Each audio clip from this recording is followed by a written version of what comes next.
I am Nikki. And I'm Megan. Welcome to the Grimdark Diaries. We're your geek gal pals obsessed with true crime and all things dark and disturbing.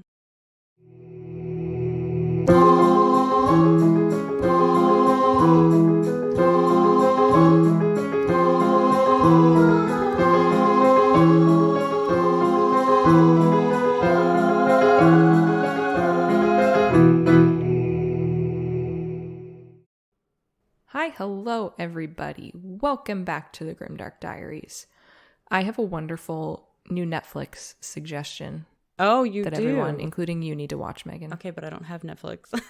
You don't have Netflix? Well, I'm just trying to save up for my cat's surgery, so... Use somebody's login like the rest of us. I canceled everything that I had. Oh my goodness. I know, I'm living like a hobo in this place. I don't have Netflix, but when I get it back, because I will get it back, I'm sure, because I love watching How I Met Your Mother. It's one of my favorite shows ever. Is that your comfort show? I would say between that and Friends. Those are my comfort shows only because they make me laugh. Like, they actually legitimately make me laugh every time I watch them. Even though I've seen them like a million times, I will legitimately laugh out loud to those shows. So yeah, I would say they're my comfort ones. I read a thing once too that said people usually have comfort shows and it's something you've watched a bunch and you enjoy watching it because you know what's going to happen. So it's almost like you're in control of the situation. That's right. Yeah. Oh, so if your life is feeling out of control, you can watch it and you're like, okay, I know what's going to happen here. So you feel like you have control of something. Also, I never thought of it that way before, but also because I want to be with them in the show as their friend. I just feel like we would be great friends. We sit on the couch at Central Perk and have coffee, like terrible coffee that Rachel makes with the friends, laughing at Chandler's jokes, you know. Just casual. Yeah, or just suiting up with Barney and, you know, living life on the town. I would love that. Yeah. Yeah, those are my comfort shows. So what is your suggestion? Okay, yes, back. So I started watching Arcane, which is a new animated series based on the League of Legends video game. Oh, okay. That's interesting. Oh, never heard boy, of it. Is it good. Really? It just came out. Yeah. Okay. They released 3 episodes 2 weeks ago. And then on Saturday, they released 3 more, which I'm all caught up on. And I need more. And then this Saturday, it's either Saturday or Friday, I can't remember. They're releasing the last 3 episodes. And I'm so sad that there's only 3 more because I am so freaking into it. Have you ever played the game? I have not played the game. It's not really my style of game. No. It's not my style of game either, to be honest. No, and I loved the show so much so far that I was like, you know what, let me look into this game. And I looked into it and I was like, no, it's really not my style of game. No, there's a lot of people that love that game, and I like being a streamer on Twitch. There's so many people who stream that game and they play it competitively and it's pretty wild, but yeah, the style of game is not for me either. No, I like role-playing games, like very heavy story-driven. Same, yeah. Role-playing games. Yeah, in the same way. Wow, okay, that's cool. I've never heard of it before, though. Oh, I love everything. I love the story. I love the voice acting. The animation is freaking out of this world. Really? Everything. Wow. Everything is magical. Everyone go watch Arcane. This is your Grimdark homework. Okay. There's only 6 episodes out right now. Or when this comes out, they'll all be out. So go watch all 9. We absolutely want to hear from you as well to prove that you did do your homework. Yeah. Tell me something that happened in the show. And then I will do something. Give you a shout out. I will do something. Because that is so valuable. That's true. Yes. And we love to give shout outs. So please write us. Let us know things. Write us. What century are we in, Megan? Handwrite us a letter in cursive. You don't have our address, but just put it on the next owl and it'll find us. And then put it in our email. Wow, am I a millennial or what? Put it in our email. Yeah. The grimdarkdiaries@gmail.com. Yeah. I was talking today, speaking of things that are old, with my husband about how in our house when I was young, we had a rotary phone. You know, the kind where you spin yeah. Get to the numbers? I had one of those too. I'm that many old that we had a rotary phone. I am that many years old. We had one of those too and it worked. It was like I think it was yellow. It was a really nasty yellow color. Ours was a yellowy too, but I think it was more like the white plastic and yellow. Oh gosh. So it was like a beige. Yeah, those are some pretty old phones for sure. My husband and I were talking about technology. I can't remember how the conversation started, but something about how, because we have a bunch of smart technology in our home, so we can just talk to our lights and our whatever. Mm-hmm. And he told all the lights to turn on. And then he was like, how would 10-year-old you feel seeing now that you live in a house where you can just talk to it and it does stuff? And I was like, I'd probably think it was witchcraft or something. Yeah. What kind of sorcery is this? Yeah. And I was talking about how a British child. Yeah, I thought I was at the peak of technology when for Christmas Santa brought me this Teenage Mutant Ninja Turtle figure. Well, my brother got one, I got one, and it had this strip of like plastic, like black plastic, and you'd stick it in its shell, between like its shell and its back, and then you'd pull it out really fast and the Ninja Turtle would talk. Oh, I thought that was the peak of technology growing up. Yep, I thought that was where society had peaked, and I was really living it with that. I felt the same way about my gem doll that had ears. Her earrings glowed, and she used to. Well, she didn't sing, but she would hold the mic, and then I'd play her music on the cassette player that I had below this little table with a cloth over it, so it actually looked like she was singing on stage. Yeah. Oh, peak performance of a young child. Good times. Yeah, wasn't it ever? Well, I guess I'm going to just jump into our story today. Did you say jive? Jive. Are you hand jiving into this story? You're going to say jump and dive? I'm going to jump and jive. Wait, jump it. Jump and jiving. Yeah. Or are you going for like hand jive, grease style? That's right. Yes. Grease style, but not that at all, actually. Oh. But yeah, we're going to dive into the story. Oh man, can you believe that this is episode 43 of our main episodes? Is it? It is. This is pretty wild how many episodes we've done. Should we celebrate when we reach 50? Ooh. What's an important episode? I think 50 is a good milestone. I mean, yeah, people might say 100, but I think we should celebrate the halfway. That'll take us another freaking year. I know. Yeah, so true. Our 1 year is coming up, Nikki. Well, sort of. Yeah, we're going to have an extravaganza. Ooh, are we?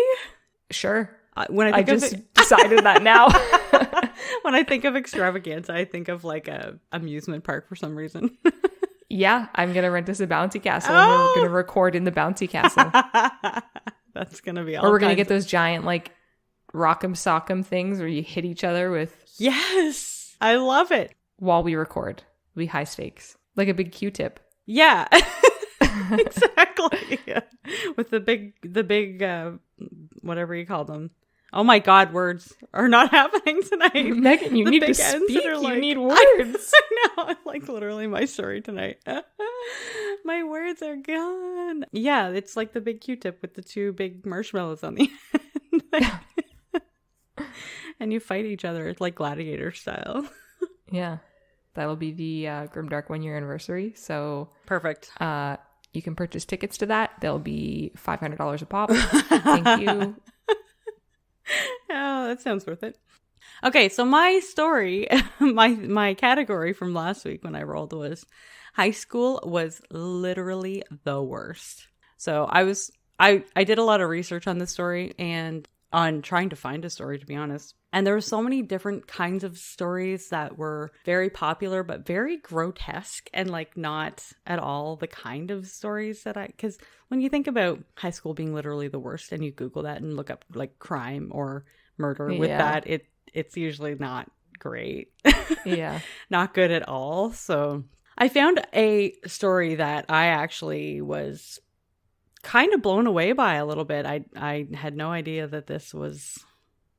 Yeah, I'd never heard this story before, so strap in. I really hope you guys enjoy this story. So we are going to head over across the pond, as they say, to Leeds, West Yorkshire, which is a city in England. I almost said London. I was reading the word England, and I still almost said London. A city in London. No, the city of England. But this was very north of London. Not quite as north as Scotland, but... My favorite. Yeah, it was your favorite. Is your favorite. Is. Why am I like this? What is happening? So we're going to be looking at this school. So it's a college. It's called Corpus Christi Catholic College. It's located in Halton Moor, Leeds. This school generally has about 900 to 1,000 students who attend every year. One of those students goes by the name of William Cornick, and he is a 15-year-old student there. He went by Will. His name was Will, and he was 6'2", which I feel like is pretty tall for a 15-year-old. That's very tall for a 15-year-old. Yeah, I feel like he's not actually done growing up yet. If he kept growing up, that would be scary. He was, by all accounts, a very smart student. He wasn't known for misbehaving. He got really good grades. He seemed to do extremely well. Teachers all thought that he was enthusiastic and conscientious, is how he was described by them. He was a pretty decent student. He took his GCSEs, which are the General Certificate of Secondary Education. So it's basically exams for secondary schools. He took them a year before all of his classmates. So I guess they don't work exactly the same as they do here. I'm thinking here we're like, in grade 7, you start writing exams and you write an exam for every class that you have, unless it's gym or something like that. And you do that every semester, I think it is. So when in grade December, 12, we had provincial exams, though. Oh, that's true. I think we did too. Yeah. I don't know what the point of them was. I can't but remember I remember either. They were very stressful. Yeah, I feel like now that you say that, it kind of brought back that memory, and I can't remember the purpose of a provincial exam or what the difference was. Or I think it was kind of testing the schools because I'm pretty sure every school got the same exam. Oh. So if your teacher didn't teach you that thing, you were screwed. Oh, interesting. Okay. Yeah. Basic knowledge that you would need to have for going into universities and stuff like that.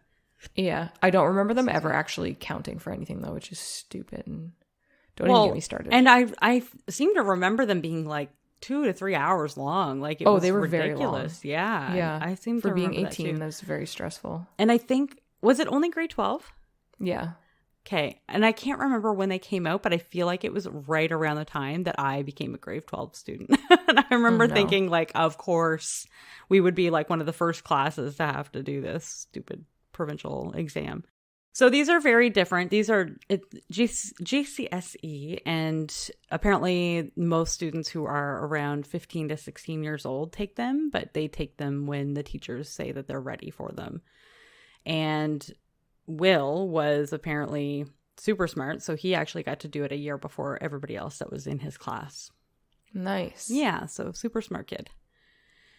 His parents were divorced, but he didn't have a bad home life at all. His parents did very, very well with co-parenting him. He got along with both of his parents very well, and he got along with his siblings very well as well. Well as well. Well as well. Yeah, that's right. All is well. That's right. All is well. You're doing so well. far. His mom's name was Michelle, and she was a human resources director. I thought you were going to say she was a human. It's going to be like, Megan, I don't think you really needed to include that. She's the only one in the family that was human. So this is a twist of the plot twist. They're from Mars. They're Martians, except Michelle is a human. Biker Mice from Mars. Did you ever watch that show? Don't even. I was obsessed with Biker Mice from Mars. Me too. I loved it so much. That's so funny. I feel like at the same time I was obsessed with that, I was also obsessed with Samurai Pizza Cats. Oh, I don't know that I know that one. Oh, it sounds familiar, but I don't think I ever. I feel like you would know. I feel like they were out at the same time because I remember loving them both, either at the same time or very shortly, one after the other. Interesting. Okay, Samurai Pizza Cats. Oh, that sounds familiar. Okay, yeah. I bet you if I saw them, it would trigger back a memory. Yeah. But I was all over the Biker Mice from Mars. I think maybe I was in love with the Biker Mice from Mars. I'm not sure. Yeah, I was a little quite young. bit. There was a little bit of love there. Yeah, they were jacked. Definitely. Yes, they really were. But they were mice. And I mean, now thinking back on it, it's a little weird, but they were like standing upright. Yeah, they were human formed. Yeah. Not and like they rode bikes. Yeah, that's right. What a weird concept. Biker mice from Mars. What were people thinking? Now that you think back on it, it is a little bit of a weird concept. Who decided to take that to like the storyboard room and project that as a project, as something they wanted to do a story on? It did well, obviously. So well done. Well done, creators. So his mom was a human. She was a human resources director. And his dad, his name was Ian, and he was a council executive. I assume that means somebody who worked for, like, the city council or something like that. Will was into some pretty heavy metal. He loved his heavy metal music and playing video games. I'm sorry, can we have a second read on that, please? I actually wrote it, video games. I don't know if I was just being silly when I wrote this story or what, but it took me a minute to decipher what word actually came out of your mouth. He enjoyed playing video games. His favorite video game was Assassin's Creed. Have you ever played that one? Nice. Yeah, I like the one that's all Greek stuff. It's the newer one. I don't think it's the newest. Oh, is that Odyssey? I think that's Odyssey. Yes. Yeah. I think it's a lot of people's favorites. I haven't played that one yet. I did want to actually check it out. Well, you can also be a chick in that one. You be Cassandra. I thought you said a chicken. You can be a chicken in that one. Why it's very similar to the biker mice from Mars in their physique, but it is a chicken. It's like the chocobo from Zelda. Just having a moment. Yeah, you just get to be a giant one of those. That's right. No, a chick. That's pretty cool. Female. I think there's a couple of them. Is that the first one that you got to be able to be a woman? Because I feel like there was. I think that was the first one. Yeah. Okay. I might be making that up because I'm going to be real with you. That's the only one that I've actually put time into. That's fair. I only played the first two, and I think the third one, I think it was Black Flag, maybe. Please do not at me if I'm wrong, because I am like, I played a little bit of that one. Yeah, and I think that was the first one where you actually got to have your brothers and sisters that you could send out on quests, like send them out on their own individual quests that they got to do, like for challenges and stuff like that. But I never did play that one very often. The first two I definitely played for sure, though. They were so good. They were some of my favorite games for sure. Such a great game. So Will, so we're jumping back a little bit. He was 15 when the story is taking place, but we're jumping back a little bit when he was 12 years old. He had collapsed while they were on holiday, him and his family, in Cornwall. He was very shortly afterwards diagnosed with diabetes, and so his life kind of changed. He had to start monitoring his blood sugar levels. Wow, words are hard today. He had wanted to eventually join the army too, so this meant that he wouldn't be able to do that any longer. I guess. Oh, you can't join the army if you have diabetes? I was just going to say, I'm like, I guess you can't join the army if you have diabetes, so that's really unfortunate, and I'm very sorry for anybody who was not able to join the army because of having diabetes. That's a horrible restriction, but I guess I can kind of understand it because you're not really in the conditions when you're in the army or if you're at war to be able to take care of the diabetes, so that's more of a health thing. I almost said mental health, but I guess kind of mental health too, to be able to actually withstand surviving anything in the war or out in, when you go out for your, I don't know what you would call them, when you're going out, deployed. Sorry. I'm so sorry. Words are so hard tonight. I'm struggling big time. It's fine. Just keep saying them and one will hit. That's right. Exactly. This is my story, and I will tell it the way I want to tell it. No words and all. Love your story. Hate your content. That's right. That's definitely going on a shirt for sure. So after he was diagnosed with diabetes, obviously, he's bound to go through a bit of a change. He started messaging his friends on Facebook about his hatred for their Spanish teacher. So this started when he was 12. And he continued. That's a young age to hate. Right? I thought so as well. I think that he was really distraught about this diagnosis because it really changed who he was and what he decided to, it kind of changes your whole life. Like when you go through something like that and you decide, like you've already made a decision about what you want to do for your whole life. And then all of a sudden something that is not in your control changes that. I feel like that can really do something to somebody. Now, unfortunately, in this particular case, it does not, it does not go well. But yeah, so when he's 12, I guess he doesn't really know, he doesn't have an outlet for it. So he starts talking to his friends. So he has a supreme hatred for his Spanish teacher. She was a 61-year-old woman named Ann Maguire, and she taught them Spanish for the entire 3 years, so from 12 to 15. And over the years, his hatred for her grew more and more every day. He sent Did he say why he hated her? Yeah. He hated her because I have it written a little lower, but okay, we can get to it. Yeah, we'll get it's to fine. it. Yeah. In January, so he wrote messages even, so we're in, did I say when this was? It's in 2014. In 2013, like Christmas Eve and Christmas Day, 2013, he was writing messages about his hatred and what he wanted to do to his teacher. In January, one of them said, quote, "I want power. I want the capability or choice, in a sense, to be able to get told off by Maguire and for me to turn around with the skill, pride, and power and axe her effing cockles with a long and shiny blade," end quote. And he clearly swore. I just did not. That's a lot. It's pretty for excessive. A young teenager. Right. Another one said, quote, "The absolute effing bitch that deserves more than death, more than pain, and more than torture, more than anything we can understand. As long as she is alive, I'll be depressed, sad, and angry. So there's only one thing to do," end quote. Oh, I can't wait to hear what this lady did to these people. Right?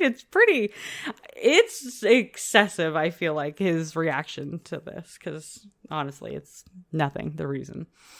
He even expressed in one message that he wanted to murder one teacher who was pregnant. Now, this is a trigger warning for death towards unborn babies, so skip ahead like 10 seconds. But he said he wanted to stab her in the belly first to kill her unborn child and then kill her next. I think that this kid doesn't just hate these people. I think that he is just hate. I think he is just hate. He is 100% evil and hatred. In human form. Right? Yeah. Did you say human form? Human. Not in mice from Mars form. So that teacher, her name was Sinead Miley. And the other teacher that he had expressed killing as well, other than those two, was Andrew Kellett. So these messages were discovered after the fact, but I suspect the way that he hated these teachers, for whatever reason, he decided that he wanted to kill them, which I think is an excessive escalation, but he hated Ann Maguire the most because of his academic abilities, which you wouldn't think would make anybody want to kill anyone. I thought he was smart. He is smart. And what happened was Mrs. Maguire pushed him harder than all of the other students so that he could feel his potential. She saw his potential and pushed him to try to do his best, to do even better than his best. And he hated it. He was not a fan of these methods, and all he wanted to do was have her leave him alone, which is really sad. Then you go to a guidance counselor or somebody and you're like, "Hey, I feel like I'm getting unfair treatment in this class. Yes. It is uneven. Please help." It is uneven. Please It help. is uneven. We're like the gymnastic bars up in this biatch. That's right. Exactly. The uneven bars, for sure. Yeah. He did not do any of that, and all he did was talk about it, which is really sad. And he sent all these messages to his friends, and I feel like, I don't know, as a friend, I'd be like, "Hey, dude, this is probably not healthy to focus on this. Like, no, maybe there's another method, another outlet, or something. Maybe, like, you should talk to somebody about this, because this is not okay." But, of course, kids who are kids do not think anybody's being serious. This is why I am not a huge fan of anyone who ever says, I'm going to kill somebody.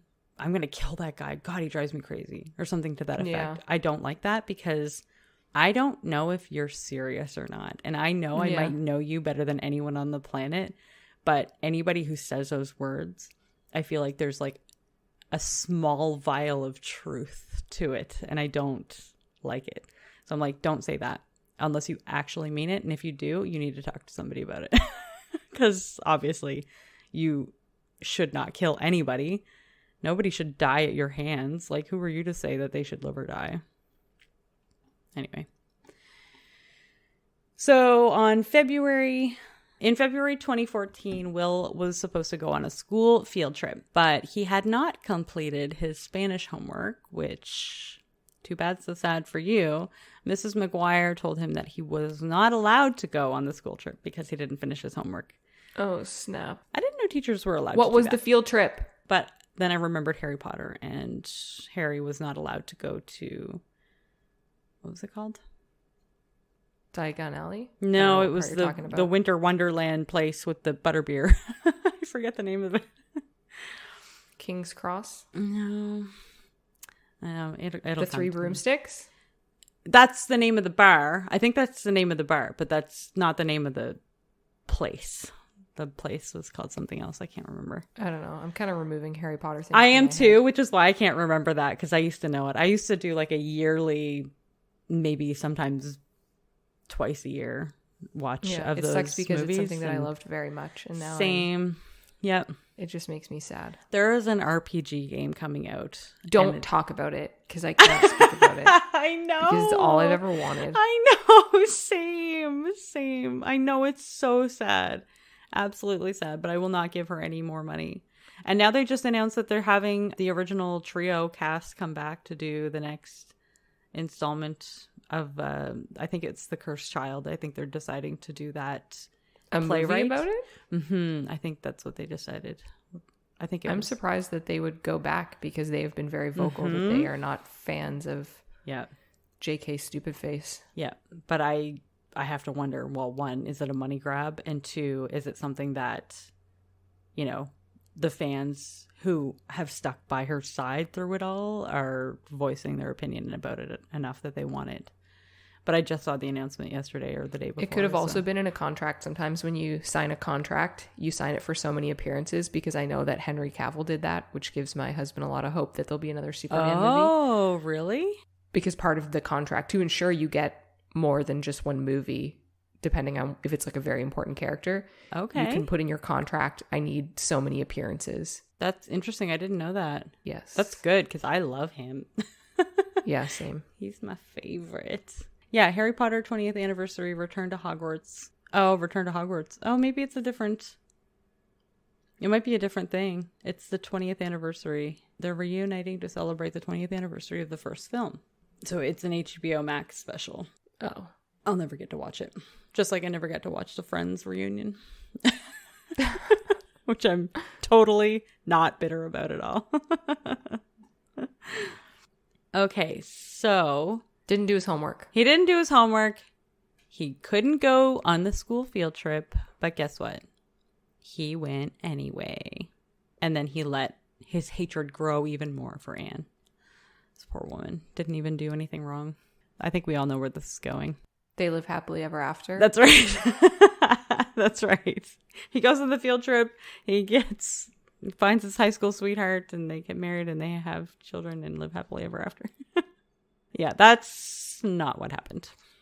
On the morning of April 28th, 2014, I'm giving you a date, Nikki, so you know what that means. April 28th, 2014, I was in Disney World. Were you really? I was.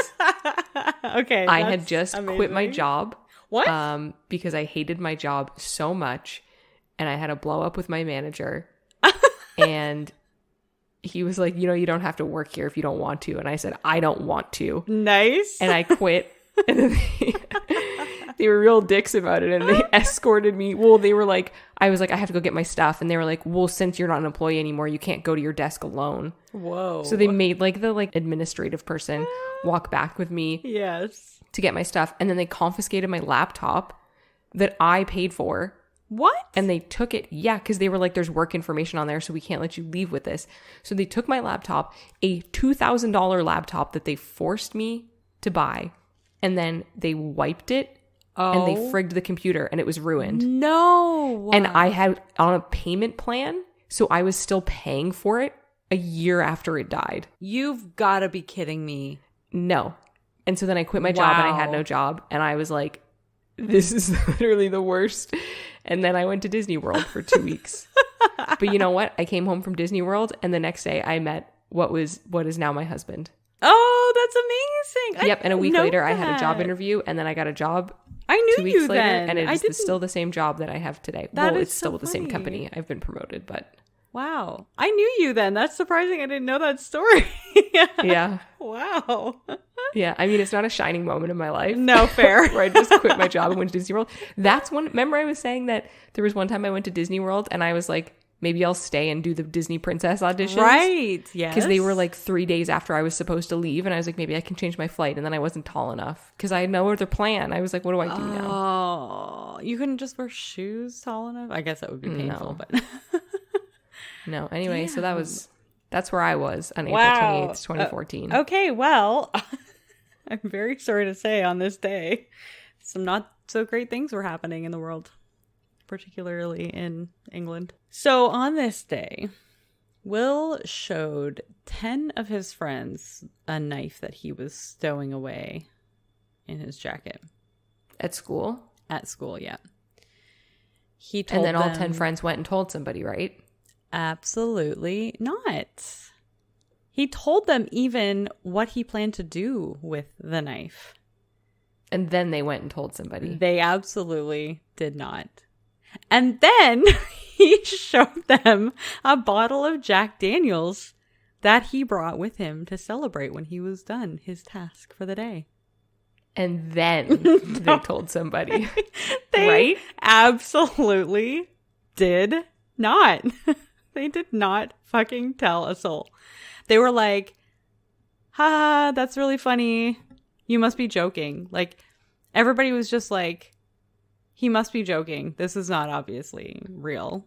Like, you bring a real knife to school and say you're going to kill someone with it, and then you don't tell anybody about it? Like, everyone thought he was joking.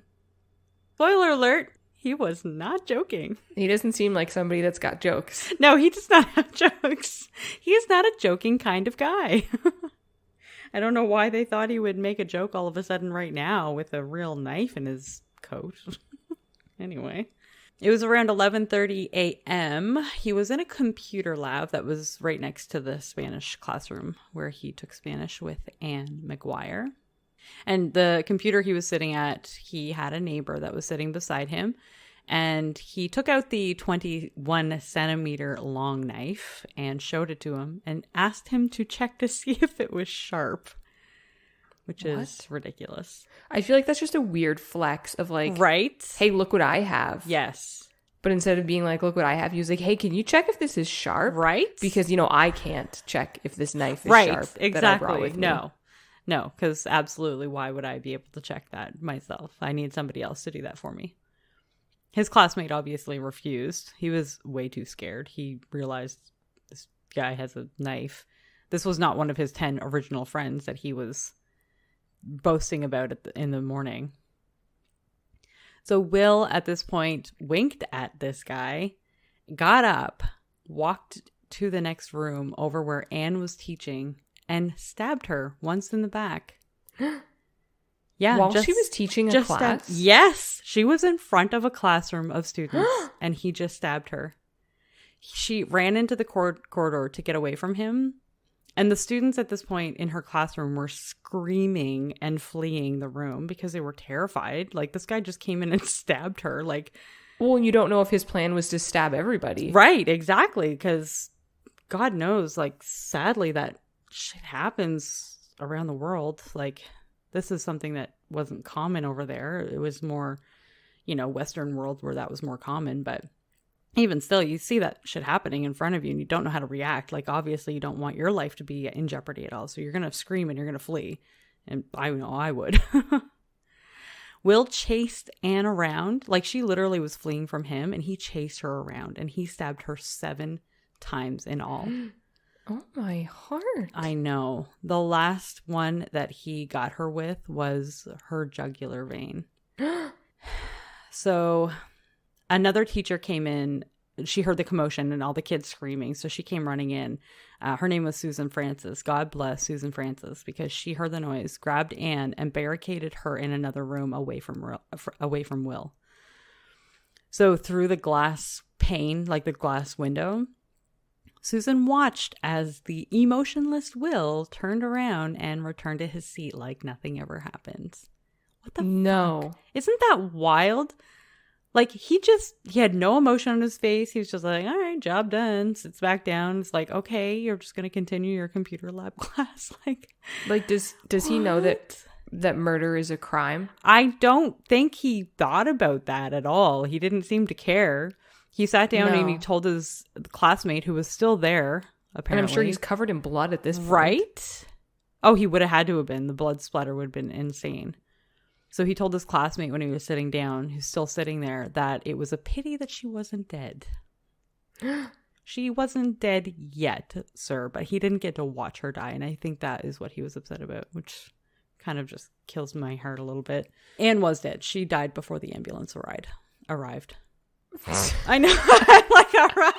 I tried to just play it off that I didn't say arrived. No, but you know the rule here. It happened. Damn it, I lose the moment. You get called out on everything. I know.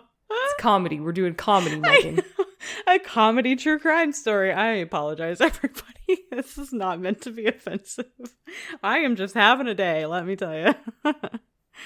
Oh, my Lord. So, fuck. Anyway. Will said that he had an adrenaline rush, and apparently he yelled, "Good times," as he was sitting down. That is literally the worst murder catchphrase right? I've ever heard.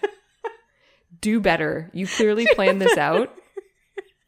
Good times. Right. That's embarrassing. It's a little bit embarrassing. It would also have been said with a British accent, which I can't do, and I would offend every single person. No, I would offend everybody. No, I absolutely don't know how to do a British accent, but you do. Nobody from Britain listens to this podcast. I checked the map. There's nobody yet. No. But if my nephew Sage was listening, they would be so disappointed at me because I know he definitely can do a British accent and actually has spent many days in a row speaking in a British accent. And if he heard me say anything trying to talk in a British accent, I feel like he would disown me as an aunt. I will spare everybody this time. If I drank a little bit more, maybe. Come see me at our house parties. Maybe it'll be different. So, obviously, at this point, teachers came rushing in. They heard all the commotion. There's a lot going on. And he raised his arms in surrender. One teacher couldn't get over his quote-unquote bizarre calmness and air of normality. It's like it was just another day. It was just like nothing ever happened. One of the paramedics that treated Anne, he said that her neck wound was literally the worst one he had ever seen. And that would have been the one that killed her. Ugh. I can't even imagine. Police were blown away by Will's demeanor. He had no emotion whatsoever. He was completely unfazed. Like, these are typical characteristics of somebody who has psychopathy. Like, it just screams psychopath. Will even asked one of the officers what his favorite movie was. He just sat there with the officers chilling like, hey, how's it going? What's your favorite movie? What? What a weird conversation point to bring up. That's so non-organic. Right? I'm starting to think he's not human. Well, I only said his mom was human. I didn't say his dad was. Plot twist.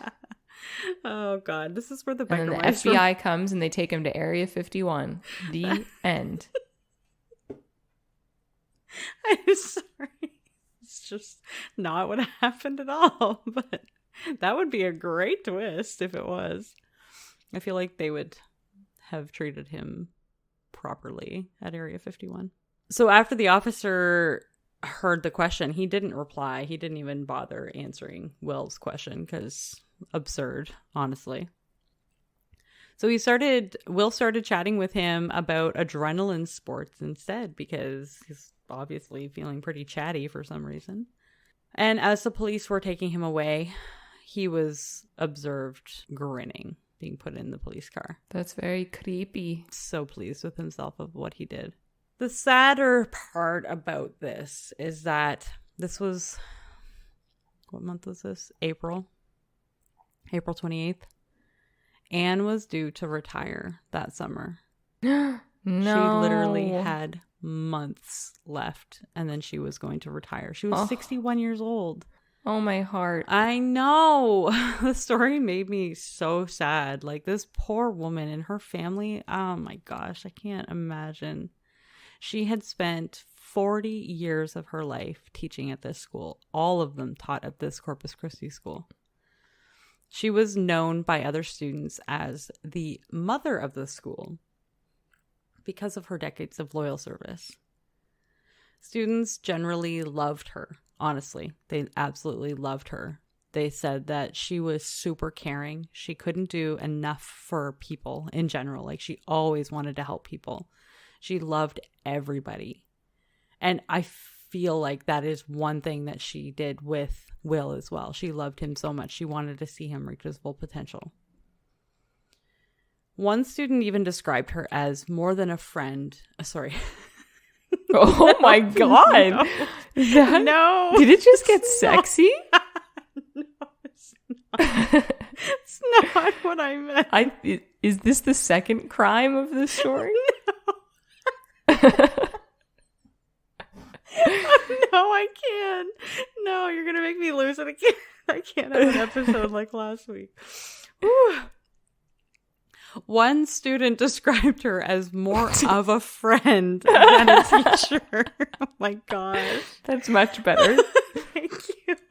I even wrote it properly. I am having a real hard time with my words tonight. Oh.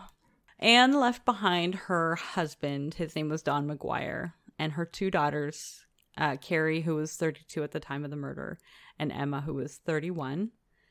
As well as her two nephews, Daniel and Andrew, who Anne and Dawn raised as their own children after Anne's sister had passed away 30 years prior to this. Oh, wow. I know, it's so sad. So there was an interview with Dawn as well, and Dawn was quoted as saying about Anne, quote, "She was a special person who gave her life to helping others," end quote. During her memorial service, there were thousands of previous students of hers that showed up to pay their respects.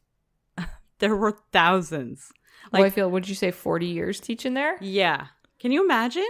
And Oh, especially man. if she was considered like the mother of the school. So people felt Yeah. like she was a mother or a friend or just cared about her in any way, shape, or form.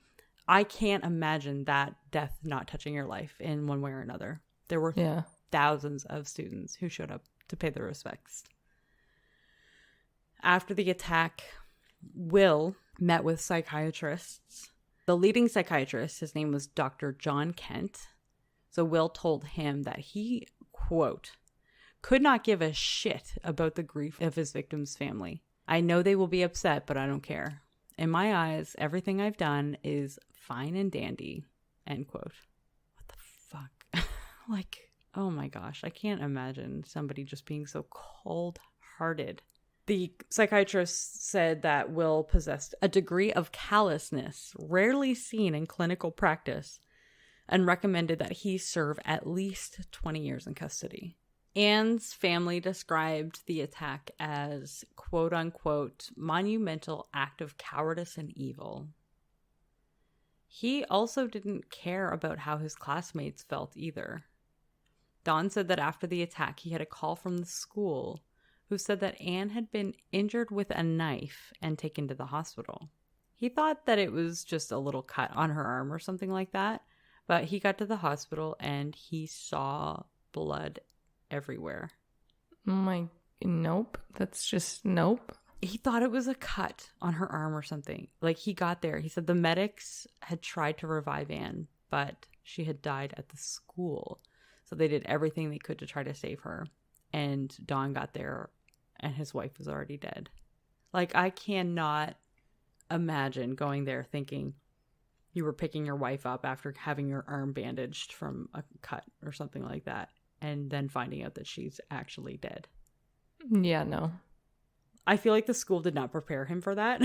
No. That's a little bit more than just a knife cut. That evening after the attack, Don said that he didn't receive any consolatory calls. He said, quote, "There was a total shutdown of communication. There was no contact either from the head of education at Leeds City Council or the council's head of children's services. No one came to discuss what had happened or help us understand it." End quote. Can you imagine that? Like, one, finding out how your wife died after you get to the hospital thinking it was something else. And then that night and the next morning, you get nothing from anybody about what happened or why it happened or anything. Like, holy smokes. I can't even imagine how he must have been feeling. Like, there was no answers. There's no closure about what happened or why. So Don's nephew, Andrew, who now lives in New Zealand and is currently visiting, he was currently visiting with his family during this particular interview that I read. He added, quote, "Naively, we thought, she's a teacher of 40 years. She has a union rep, a school, a church, an education authority, a government behind her. So we thought we'd be looked after." End quote. No, that's not end quote. Sorry. New paragraph, same quote. They couldn't help but notice that there was talk of rehabilitation for Will and looking after his best interests, but no answers for them to any of the questions they had after they lost their wife, mother, aunt. But in the end, we almost felt like the wrong family. The impression that was there was more attention and care going to the killer's family, end quote. Will actually tried to get out of going to court by saying that I hate this so much. He tried to play that he was hearing voices because he was playing insanity defense. He was playing violent video games. So he was trying to plead. Nope. He was trying to plead insanity. Right? That's what we don't. With Grimdark. Grimdark does not. Show me the rage, Nikki. We do not accept that. We do not accept the video game defense. It's never going to be a viable defense. I play violent video games and I am just fine. I mean, that's not a great example. Okay, maybe that's fair. Just joking. The bonus action on Monday, I chose chaos and violence that day. No, I know tons of people who play violent video games and they're just like the sweetest teddy bears in the whole wide world. So like, screw all of you people who think that video games make people angry. They are already angry people and they decide to play video games. I'm not going to lie. I was playing VR last night and I got really frustrated and I yelled. You are not helping. And I took it out. Yeah, but I didn't do anything violent. No, that's right. It did make me angry. No, it made me frustrated. Yeah, that's a better word. And it's word. because I feel like if I was going into a game knowing it was, I don't know. So I was playing this game. I got this new game for my VR. Okay. It's called Moss. Moss? And Moss. Okay. And it's a seated VR game. So I sit on my couch when I play it. Yeah. And I have a little mouse friend and her name is Quill. And I'm basically sitting in, like, it starts out and you're sitting in this magical forest and you use your hand controllers to control her jumping and moving and swinging her little tiny sword. Okay. And it's kind of like a puzzle game. Like, you'll be in scenarios and you have to figure out where she has to jump and move a thing, right, and stuff. But you're just in this magical forest with the cutest little mouse you've ever seen. Like, I would die for this mouse. She is so cute. Every once in a while I'll do something and she'll turn to me and she'll give me a little thumbs up and I melt.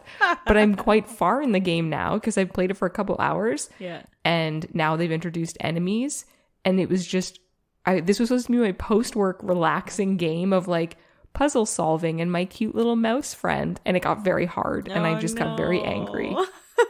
Yes, that's totally fair. Yeah, I screamed, "This isn't fun anymore!" And I took off my VR and I haven't played it since. Oh, I just realized you meant you were in VR in this magical world. Yeah. That would have been so amazing. Oh, it was so cool. Aww. It was so cool. I feel like there's a bit of a difference, though, between being frustrated by a game or getting upset that you lose, blah, blah, blah, whatever, and blaming the violence of video games. Like no, I literally walked away. You know what I mean? Like, and I was fine. Yes. Yeah, those are can't blame it. Totally separate things. Like, in my family, like, my brother used to get super angry at video games, and my mom would, like, be like, yeah, you need to put that away because you're getting angry, and, you know, video games are video games. Put it away for a while, an hour later, and you're fine. Like, that's the way it was, and I feel like that's kind of still the way it is. You get frustrated, you get angry, whatever.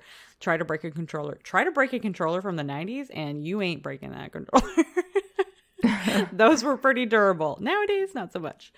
But that's different. I feel like that's just like bringing on rage from a video game or losing, and then you're sour about it for a little while, and then you kind of come back. But people blame the violence of video games. Like Call of Duty, you're at war and you're shooting people and things like that. And I feel like people are trying to blame the violence of video games. No, it's just an excuse. It is an excuse. 100% it's an excuse. So that's what Will was doing. He was trying to say that he was hearing voices, and it was from playing all these violent video games that he was trying to get away with, saying that he heard the voices in his head telling him to kill people. Yet Dr. Kent, who was the psychiatrist, he said that in December 2013, Will clearly told a friend that he wanted to kill Mrs. Maguire and say that he heard voices to get eventually what he described as quote unquote comfy walls. He told the psychiatrist that, quote, I wasn't in shock. I was happy. I had a sense of pride. I still do. I know it's uncivilized, but I know it's incredibly instinctual and human. Past generations of life, killing is a root of survival. It's kill or be killed. I did not have a choice. It was kill her or suicide. End quote. What? Right? Delusional. It was April. Doesn't school end in June? Why? I know. I'm not even getting started. Just, I know. Exactly. No, keep going. Exactly. I want to hear his punishment. Mm-hmm. Yeah, exactly. So he said he had gone, another thing he said was that he had gone to class in a, quote, red mist, not conscious of his surroundings, end quote. So that's state of being, red mist. I guess it's like when people say they see red. So I feel like the fact that you showed that knife to 10 of your friends and then you showed that knife to another person and said, hey, is this sharp? Shows that you were in no mist. Exactly. 100%. He was totally clear-headed, knew exactly what he was doing. And emotionless the whole time. But even having an adjustment disorder and having psychopathic tendencies, his mental condition was deemed fit for trial, thankfully. He was tried at the Leeds Crown Court. There were witnesses. It was a full-blown trial. There were witnesses on stand, including parents, students, and teachers. None of whom could grasp just what Will had done. He seemed so, quote unquote, normal. But through it all, Will decided to plead guilty to murder after he was deemed fit for trial. He knew that there was really no other point to it, so he pled guilty. And on November 3rd, 2014, which I actually feel like is a super fast trial considering everything. It's like April to November. So November 3rd, he was sentenced to life in prison with minimum 20 years after admitting the murder of Ann Maguire and showing a chilling lack of remorse for his actions. Mr. Justice Colson said the arguments for naming the boy were finely balanced, but ruled. He said, quote, there's a public interest in naming a defendant who has been convicted of murder. Because he was a minor, right? So normally they don't name them. But in this particular case, it was so heinous, they decided to name him out in the public. After the verdict was read, Ann's husband added that a courtroom verdict could never be enough. Quote, we shall be left with anniversaries of sadness. There will be no closure. Balance will not return, and no level scales. No end. End quote. I'm so sad. That quote, like, actually had me tearing up when I first read it, because They were literally about to retire together. So her husband, he was a teacher as well back in the day, which is how they met.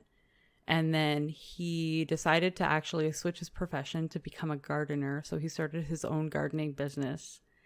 And they were supposed to retire together and live happily ever after. Like, they had been together for over 40 years. And just pull at our heartstrings, Megan. I know, it's so sad. Listen, if I have to feel this sadness, and so do you.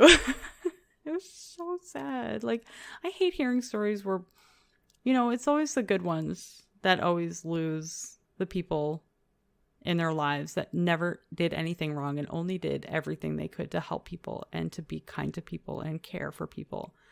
And then they are taken away far too soon because of somebody who, had a hatred for her because she tried to push him harder to do better. Like, it just blows me away. He was going to do what he was going to do regardless. I think there was always going to be something in the back of his mind. If it wasn't going to be her, it was going to be that pregnant teacher. Or it was going to be the other guy.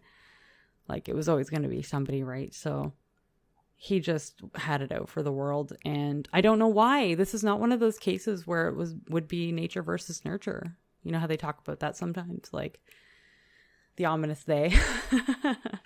Where they talk about nature versus nurture and how, you know, nurture, you generally have good-hearted people who generally care about people. But then you have people who are genuinely cared about and grow up to still be psychopaths. So is it a chemical imbalance, or is there something going on, something else going on? Like, we don't know enough, and it's really sad. And it's so sad that something like this had to happen. So, Nikki, how do you feel about that? About all this sadness? It's great. Yeah, isn't it great? I don't have a palate cleanser to end on. I'm very sorry. You're supposed to when you bring us down, you got to bring a palate cleanser to the table. I know. Now that I'm actually ending it, I'm like, oh, you know what? I feel really bad leaving it this way. All right, everybody, have a good night. Just kidding.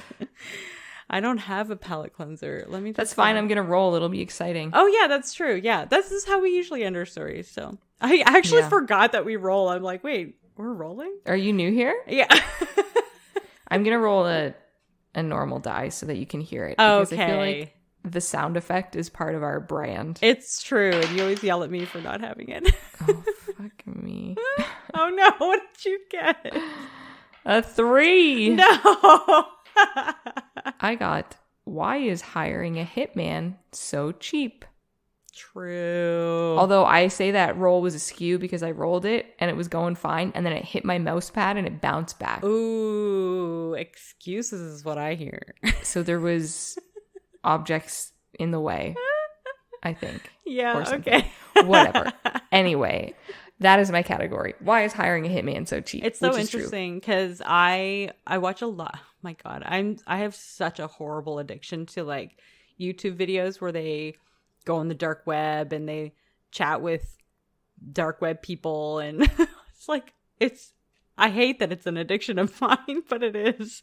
And there's people who talk to like suspected hitmen. Obviously, they're either legit hitmen or they are actually like police officers undercover. Who knows? But some of the things that they talk about is just like, oh my gosh, and you're totally talking about this casually like it's something you do every other day. But I don't think it's cheap. I mean, is it cheap? It's like, I think the last time I watched I've heard stories where people do it for like $5,000. That's what I was just going to say. I think the last one that I actually heard about was $5,000. Yeah. You don't think that's cheap? Okay. To murder?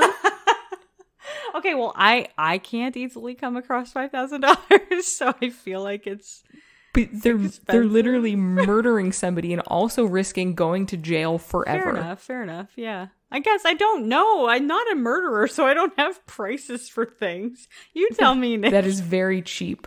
Okay. I guess for someone's life, $5,000 is probably not that expensive. I think it's expensive because $5,000 is a lot of money for me. But I don't think about what they're doing and what they're risking, of course. Because it's just out of this world to me that people do that. Well, that is our discussion for next week. Excellent. Well, can't wait to hear what you come up with. If you want to check out our super awesome social media, then you should go to our Instagram because that's the only one I'm good at maintaining. But you can find us everywhere if you just search The Grimdark Diaries or Grimdark Diaries on Twitter. We're not on TikTok. No, I can barely maintain Instagram. So you get what you get. That's right. I also don't even have TikTok, so it's fine. If you would like to contact us, tell us about some awesome cases to cover. If you want to say something nice to us, if you want to, just holla at us, you can find us at thegrimdarkdiaries@gmail.com. If you have Apple Podcast, you should give us a 5-star rating and a comment because we like that and that makes us very happy and it helps us because algorithms or something, or there's a wizard and he owns the internet. I'm not sure, but somebody controls the internet somewhere and they decide who sees what, and those things help us. Make sure you tune in next week to see what I come up with. Where am I? I guess to see what I come. Hey, I chose to not read from our little spreadsheet. I'm just freeballing it here. True. Next week we're doing why is hiring a hitman so cheap? Be here or be square. And remember, a friend in the dark beats alone in the light.